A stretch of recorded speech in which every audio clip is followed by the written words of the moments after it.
Saudara-saudari, Injil kita pada hari ini diambil dari Injil Matius bab 8 ayat 28 sampai 34. Pada suatu hari Yesus menyeberang danau Genesaret dan tiba di daerah orang Gadara. Maka datanglah dari pekuburan dua orang yang kerasukan setan menemui dia. Mereka itu sangat berbahaya sehingga tak seorang pun berani melalui jalan itu. Dan mereka itu pun berteriak, katanya, "Apakah urusanmu dengan kami, hai anak Allah? Adakah engkau datang kemari untuk menyiksa kami sebelum waktunya?" Tidak jauh dari mereka itu ada sejumlah besar babi sedang mencari makan. Maka setan-setan itu minta kepada Yesus, katanya, "Jika engkau mengusir kami, suruhlah kami pindah ke dalam kawanan babi itu." Maka Yesus berkata kepada mereka, "Pergilah."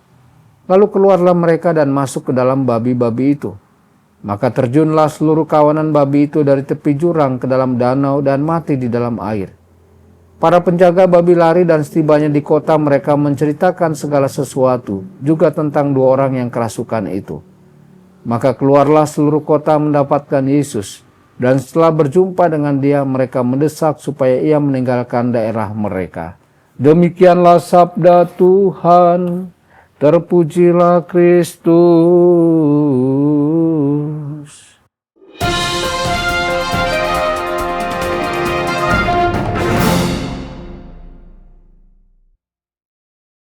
Dalam nama Bapa dan Putra dan Roh Kudus. Amin. Saudara dan saudari terkasih dimanapun Anda berada, jumpa lagi dengan saya Romo Tedens dalam saluran Warta Kabar Sukacita. Semoga Anda semua dimanapun berada senantiasa dalam keadaan sehat dan bahagia. Saudara-saudari, Injil hari ini memperlihatkan kepada kita satu gambaran yang mengganggu namun sangat bermakna. Dua orang kerasukan tinggal di pekuburan, di tempat kematian, di pinggiran masyarakat. Dan yang paling mengejutkan ketika Yesus datang untuk menyelamatkan, mereka malah berteriak, "Apa urusanmu dengan kami, hai anak Allah? Engkau datang ke sini untuk menyiksa kami."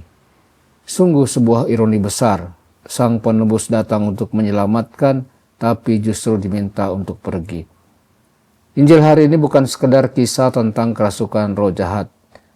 Injil hari ini adalah cermin yang memantulkan apa yang dosa lakukan terhadap kita. Memisahkan kita dari Allah, dari sesama, bahkan dari diri kita sendiri. Dosa memisahkan kita dari Allah. Dalam Katekismus Gereja Katolik nomor 1855 dikatakan bahwa dosa berat menghilangkan rahmat pengudusan dan memutuskan relasi kita dengan Allah. Inilah yang dialami dua orang kerasukan tadi. Mereka bukan hanya secara fisik tinggal jauh dari masyarakat, tetapi jiwa mereka telah jauh dari Allah. Mereka tidak tahan dengan kehadiran Yesus. Hadirnya terang membuat kegelapan dalam diri mereka merasa terusik. Dosa memiliki efek yang sama dalam hidup kita. Mungkin kita tidak kerasukan seperti mereka, tetapi kita bisa kehilangan kepekaan terhadap kehadiran Tuhan. Hati kita menjadi beku, doa menjadi beban. Kita merasa nyaman ketika menjauh dari Tuhan. Mari kita renungkan dalam hidup kita, apakah kita masih merindukan Tuhan dalam doa? Apakah ada dosa yang diam-diam kita pelihara dalam hati kita? Apakah kita sedang berkata kepada Tuhan, "Jangan mengganggu aku nyaman dengan hidupku yang sekarang"? Dosa juga merusak relasi dengan sesama. Kedua orang itu tidak hanya jauh dari Allah, mereka juga terputus dari komunitas. Mereka hidup di kuburan, tempat orang mati, dan tidak bisa hidup normal di tengah masyarakat. Inilah yang terjadi ketika dosa berkuasa atas hati kita. Kita mulai menjauh dari orang lain. Kita menjadi lebih suka menghakimi daripada memahami.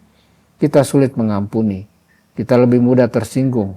Bahkan dosa yang tampaknya pribadi seperti iri hati, kebencian, atau keangkuhan, akhirnya berdampak pada orang-orang di sekitar kita.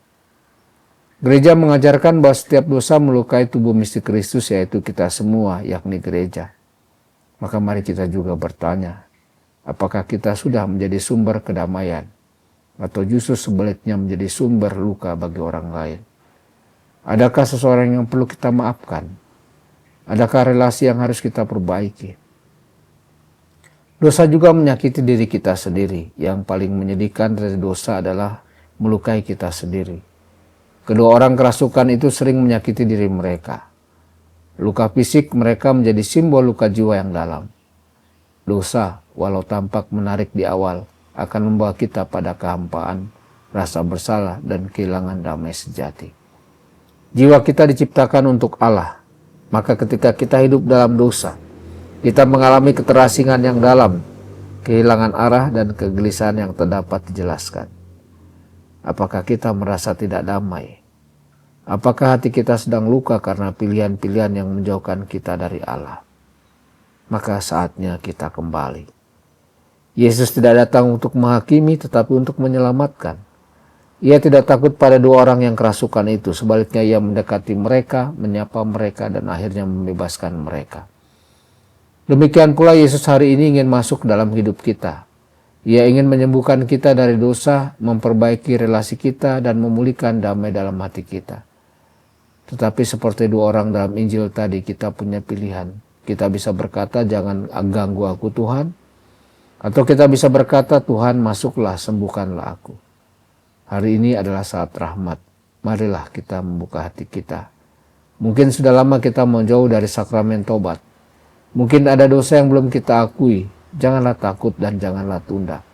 Mari kita datang kepada Yesus dan berkata, Tuhan, aku tidak layak, tetapi katakan saja sepatah kata, maka jiwaku akan sembuh. Tuhan Yesus memberkati Anda semua. Sabda Allah adalah kebenaran. Sabda Allah adalah kehidupan. Mari kita mencintainya, mari kita menghayatinya. Ya Tuhan yang ku muliakan, sabdamu angkat rasa